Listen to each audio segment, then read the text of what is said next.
Jeg vil i denne video fortælle lidt om Peder Pedersen Devantier, min tipoldefar, der er vores forbindelsesled til de reformerede familier i Fredericia. Peder Devantier er født den 9. september 1822 i Fredericia, døbt den 22. oktober 1822 i Michaelis Sogns Kirke. Jeg vil lige nævne, at sognene i denne video alle ligger i det gamle Vejle Amt. I dåbsindførelsen kan man læse følgende: Moderen Anne Hansdatter tjenende hos Anders Nielsen. Den udlagte barnefader er Peter Devantier, tjenende Peter Willings enke. Omkring det tidspunkt havde mange svært ved at skrive de franskklingende navne. Det vil sige, at den udlagte barnefader var Pierre Devantier, og han tjente hos Pierre Willings enke, som var Susanne Cathrine Devantier. At være tjenestepige og få et barn uden ægteskab har været en barsk affære. Meget har nok beroet på, hvor velvillige familien har været der, hvor tjenestepigen har arbejdet. De fleste gange er pigen jo nok sagt op og sendt hjem til forældrene, hvor det var muligt, eller bare sagt op for at klare sig selv. Andre gange er barnet kommet i pleje. Dette skete for Peder Devantier. På et tidspunkt er han kommet på fattigforsørgelse, sikkert sammen med sin mor. Der sker så det, at han kommer i pleje hos et ældre ægtepar i Ærøsø Sogn, Christen Nielsen og Sissel Hansdatter. Det ser vi i folketællingen fra 1834. Der er han 12 år. Det er også i denne folketælling, vi kan se, at han kommer fra fattigforsørgelse. Næste gang vi ser ham i kirkebogen, er til hans konfirmation den 29. april 1838. Der bor han hos gårdejer Niels Grindsted i Trelde i Vejlby Sogn, lidt uden for Fredericia. Han bliver konfirmeret i Vejlby Kirke. Ved folketællingen i 1840 bor Peder Devantier stadigvæk i Trelde. Han er tjenestekarl på gården Ladegård. Den ligger ganske tæt på Niels Grindsteds gård, hvor han opholdt sig i 1838. I midten af 1800-tallet brugte man kirkebøgerne til at holde øje med, hvornår man kom til et sogn eller rejste fra sognen. I sådan en afgangsliste for Vejlby Sogn kan vi se, at Peder Devantier den 20. juni 1842 forlader sognet. Inden afrejsen tjente han hos gårdmand Hans Lomholdt i Egeskov. Under anmærkninger i kirkebogen kan man læse følgende: slet arbejde for husbonden. Han var den eneste person på siden, der fik sådan en negativ anmærkning. Man får på fornemmelsen, at han ikke har været nem og givet problemer. På den anden side, det kan jo også være, at han har haft en urimelig arbejdsgiver. Der står også, at han tager til Store Vellinge i Svedstrup Sogn. Hvornår han kommer til det nye sogn, vides ikke, men han er først registreret ankommet den 28. marts 1843. Næste gang vi ser noget til Peder Devantier er i folketællingen for 1845. Peder er soldat på det tidspunkt, og det er han på citadellet Frederikshavn, som det kaldtes, det nuværende Kastellet i København. Han er underjæger, det vil sige menig i 1. jægerkorps, et korps, der var dannet i 1842. For at komme videre springer jeg lidt frem i tiden. Den 10.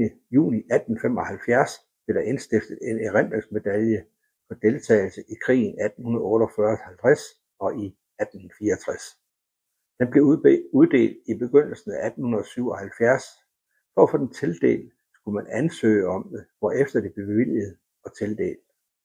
Det gjorde Peder Devantier og fik medaljen tildelt. I denne ansøgning kan man se, at han deltog i hele krigen i 1848-50. I 1848 var han i 1. jægerkorps, det jyske korps, og han havde soldater nummer 126. I 1849-50 var han i 3. reservejægerkorps, det fynske korps. Han havde soldater nummer 156 i 3. kompagni. Ved at være soldat i de 2 jægerkorps deltog Peder Devantier i flere slag i Treårskrigen. De nyoprettede jægerkorps var en slags specialstyrker, små enheder, meget mobile, bedre udrustning og kunne bevæge sig bag fjendens linjer. De kæmpede på en anden måde end de almindelige soldater, kan man læse flere steder. Man mener, at de var forløberne for nutidens jægerkorps. Første jægerkorps deltog i 1848 blandt andet i disse slag. Slaget ved Bov den 9. april 1848 med en dansk sejr.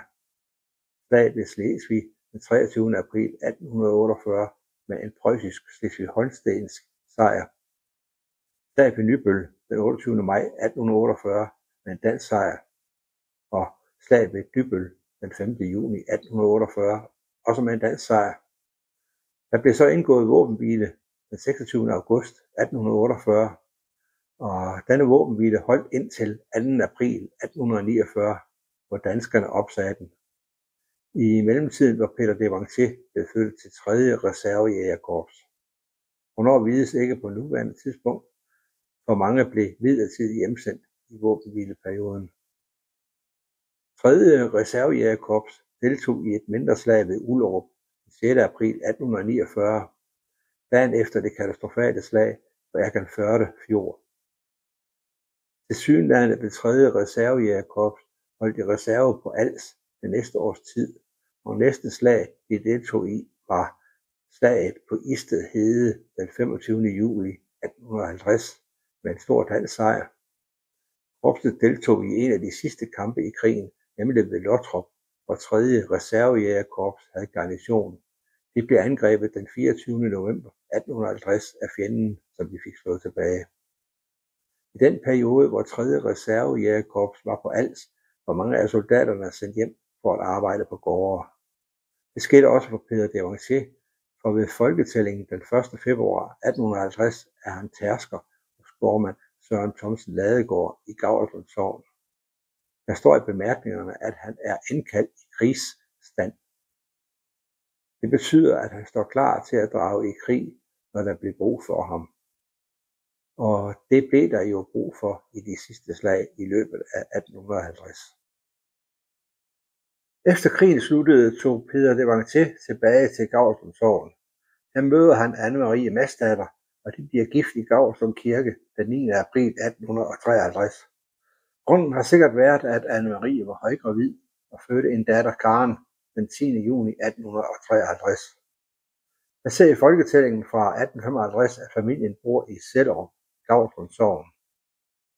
Allerede den 18. maj 1856 bliver de skilt. De to har på en eller anden måde opretholdt forbindelsen. Anne-Marie føder nemlig datteren Theodora den 10. juni 1856, og Peter Devanché er her udlagt som barnefaderen. Ved folketællingen i 1860 er Peter Devanché tjenestekarl hos gårdmand Hans Pedersen i Sellerup, Gauerslund Sogn.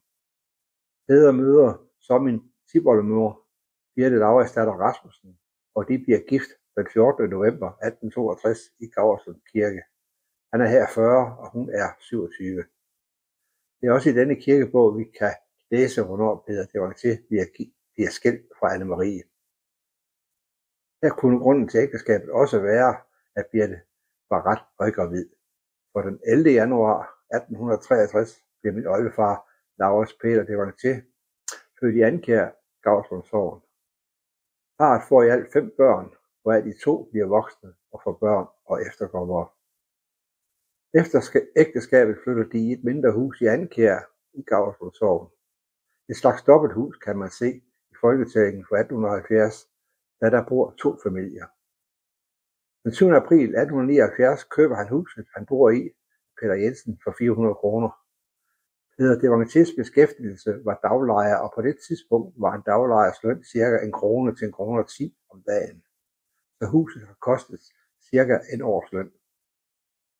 En af betingelserne for at købe huset var, at enken Dorothea Sørensen havde fri beboelse i hendes ende af huset i hendes levetid. Hende ser man også i folketællingen for 1870. Vi finder også familien i folketællingen for 1880, der bor de i samme hus i Andkjær. Men den 7. januar 1885 dør Peter Devanché i Andkjær. Han blev 62 år. Han bliver begravet på Gaustrup Kirkegård den 13. januar. Enken Birthe Lauridsdatter Rasmussen bliver boende i huset, og hun gifter sig igen. Men det er en anden historie, og jeg vil slutte den lille fortælling.